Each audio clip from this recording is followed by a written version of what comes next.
আসসালামু আলাইকুম। প্রথমে জানিয়ে দেব আমাদের হাতে থাকা সর্বশেষ আন্তর্জাতিক সংবাদ শিরোনাম। ইউক্রেনে 650 আকাশ প্রতিরক্ষা ক্ষেপণাস্ত্র পাঠাচ্ছে যুক্তরাজ্য। আবারও গাজায় ইসরায়েলি আগ্রাসনে নিহত আরও 17 ফিলিস্তিনি। এবার লেবাননের প্রতিরোধ যোদ্ধাদের হামলায় ইসরায়েলের 4টি ঘাঁটি ধ্বংস। এদিকে আরজি করে চিকিৎসক ধর্ষণ হত্যা মামলায় সোমবার সুপ্রিম কোর্টে আবার শুনানি। এবং আকাশ প্রতিরক্ষায় আরও সক্রিয় হচ্ছে জার্মানি। সর্বশেষ জানিয়ে দেব কর ফাঁকির মামলায় দোষ স্বীকার বাইডেন পুত্রের। এবার বিস্তারিত। তার আগে আমাদের ভিডিওটি ভালো লেগে থাকলে লাইক, কমেন্ট এবং সাবস্ক্রাইব করবেন। ইউক্রেনে 650 আকাশ প্রতিরক্ষা ক্ষেপণাস্ত্র পাঠাচ্ছে যুক্তরাজ্য। ইউক্রেনে 650টি আকাশ প্রতিরক্ষা ক্ষেপণাস্ত্র পাঠাচ্ছে ব্রিটিশ সরকার। রাশিয়ার ড্রোন ও বোমা হামলা ঠেকাতে এসব অস্ত্র পাঠানো হচ্ছে বলে জানা যায়, যার মূল্য $213.13 মিলিয়ন। শুক্রবার ব্রিটেন সরকার এই তথ্য জানিয়েছে বলে খবর রয়টার্সের। জার্মানিতে যুক্তরাজ্যের একটি সামরিক ঘাঁটিতে 50 দেশের একটি অ্যাডহক জোটের বৈঠকে যুক্তরাজ্যের প্রতিরক্ষামন্ত্রী জন হেইলি ইউক্রেনকে আকাশ প্রতিরক্ষা ক্ষেপণাস্ত্র দেওয়ার ঘোষণা দেন। 2022 সালে ইউক্রেনে হামলা চালানোর পর গত সপ্তাহে ব্যাপকভাবে বিমান হামলা চালিয়েছে মস্কো। এ অবস্থায় রুশ হামলা ঠেকাতে পশ্চিম বিশ্বের কাছে আরও আকাশ প্রতিরক্ষা দাবি করছে ইউক্রেন। জন হেইলি বলেন, ব্রিটেনের নতুন সরকার ইউক্রেনে দ্রুত সময়ের মধ্যে সামরিক সহায়তা পাঠাতে প্রতিশ্রুতিবদ্ধ। এজন্য চলতি বছরের শেষের দিকে যুক্তরাজ্য ইউক্রেনে ক্ষেপণাস্ত্রের প্রথম চালান পাঠাবে। আমাদের নতুন প্রতিশ্রুতি ইউক্রেনের আকাশ প্রতিরক্ষা ব্যবস্থাকে গুরুত্বপূর্ণ অবস্থানে নিয়ে যেতে সহায়তা করবে। তিনি আরও বলেন, ইউক্রেনে যে ক্ষেপণাস্ত্র পাঠানো হবে তার প্রস্তুতকারক হল থালেস। এসব ক্ষেপণাস্ত্র 6 কিলোমিটারের অধিক লক্ষ্যবস্তুতে আঘাত হানতে সক্ষম এবং স্থল, সাগর এবং আকাশ থেকে এটি নিক্ষেপ করা যাবে বলে তিনি জানিয়েছেন। গাজায় ইসরায়েলি আগ্রাসনে নিহত আরও 17 ফিলিস্তিনি। গাজায় ইসরায়েলি হামলায় গত 24 ঘন্টায় আরও 17 ফিলিস্তিনি নিহত হয়েছেন। বিধ্বস্ত এই ভূমিতে নিহতের মোট সংখ্যা পৌঁছে গেছে প্রায় 40,900 জনে। বৃহস্পতিবার 5 সেপ্টেম্বর এক প্রতিবেদনে তথ্য জানিয়েছে বার্তা সংস্থা আনাদুলু। গাজার স্বাস্থ্য মন্ত্রণালয় জানায়, গাজায় ইসরায়েলের চলমান হামলায় কমপক্ষে আরও 17 ফিলিস্তিনি নিহত হয়েছেন। এতে করে গত বছরের অক্টোবর থেকে এ পর্যন্ত মোট মৃতের সংখ্যা বেড়ে 40,878 জনে পৌঁছেছে।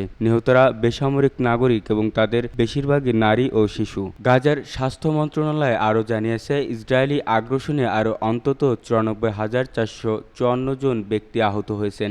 বিশ্ব সম্প্রদায়ের গাজায় অবিলম্বে যুদ্ধবিরতি দাবির পরও ইসরায়েল অবরুদ্ধ গাজায় নৃশংস হামলা অব্যাহত রেখেছে। জাতিসংঘ এবং মানবাধিকার সংগঠনগুলো বলে আসছে, গাজায় যুদ্ধের সময় নিয়ম ভঙ্গ করা হয়েছে। গত 7 অক্টোবর আকস্মিক হামলা চালিয়ে 1200 ইসরায়েলিকে হত্যার পাশাপাশি প্রায় 250 ইসরায়েলি ও বিদেশি নাগরিককে গাজায় বন্দী করে নিয়ে আসে ফিলিস্তিনি প্রতিরোধ আন্দোলন হামাস। এরপর থেকে পাল্টা হামলা চালিয়ে যাচ্ছে ইসরায়েল। লেবাননের প্রতিরোধ যোদ্ধাদের হামলায় ইসরায়েলের 4টি ঘাঁটি ধ্বংস। লেবাননের প্রতিরোধ যোদ্ধা হিজবুল্লাহর হামলায় ইসরায়েলের সেনাবাহিনীর 4টি গোয়েন্দা ও গুপ্তচর বৃত্তির ঘাঁটি ধ্বংস হয়েছে। গত বছরের 7 অক্টোবর থেকে ফিলিস্তিনের প্রতিরোধ যোদ্ধা হামাসের প্রতি সমর্থন জানিয়েছে ইসরায়েল হামলা চালিয়ে যাচ্ছে হিজবুল্লাহ। আর এ হামলা ইসরায়েলের আল আশি ঘাঁটির প্রযুক্তিগত ব্যবস্থা এবং সরঞ্জাম ধ্বংস হয়ে গেছে। ইরানের সংবাদ মাধ্যম পাসটুডের এক প্রতিবেদনে এ তথ্য জানানো হয়েছে। এতে বলা হয়েছে, মিস আল জাবাল শহরের সামনে আল বাগদাদি এবং বায়াত বেলিদা নামের দুটি ঘাঁটির মাঝখানে আল আশি হল উত্তর ইসরায়েলের অন্যতম দিক নির্দেশনামূলক এবং গুরুত্বপূর্ণ সীমান্ত ঘাঁটি। ইসরায়েল এই ঘাঁটিকে বেশিরভাগ আর্টিলারি হামলা চালানোর জন্য ব্যবহার করে থাকে। হিজবুল্লাহর কাফর সোবারে থাকায় ইসরায়েলের আল শামাকা ঘাঁটিতেও হামলা চালিয়েছে। এছাড়া সেবা কৃষি খামারের আল রাদার ঘাঁটিতে মর্টার হামলা চালিয়েছে লেবাননের প্রতিরোধ যোদ্ধারা।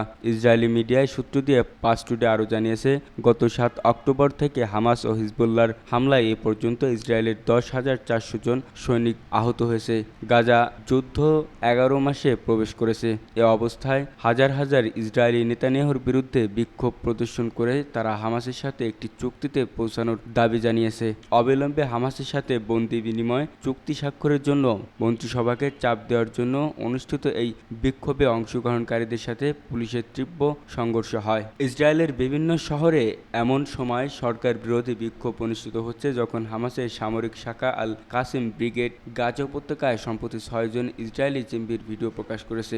এদিকে হামাস আন্দোলনের অন্যতম সিনিয়র নেতা ওসামা হামদান সতর্ক করেছেন, গাজায় দখলদার ইসরায়েলের আগ্রাসন অব্যাহত থাকলে ইসরায়েলি বন্দীদের ফেরত পাঠানোর পরিবর্তে তাদের হত্যা করা হবে। হামদান বলেছে, ইসরায়েলি বন্দীরা হয় ইসরায়েলি সেনাবাহিনীর বোমা হামলা বা ইসরায়েলি সেনাদের গুলিতে অথবা প্রতিরোধ বাহিনীর সাথে সংঘর্ষে নিহত হবে।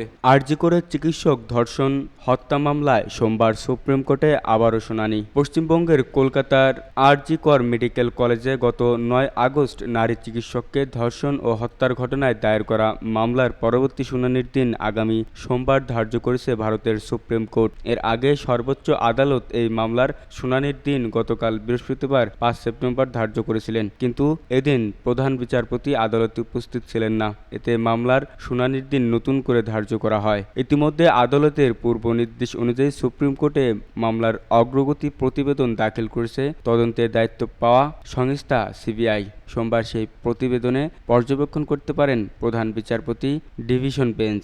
আর দেশবাসীও তাকিয়ে আছেন ওই শুনানির দিকে, অপেক্ষায় আছেন সুপ্রিম কোর্ট কি নির্দেশ দেন।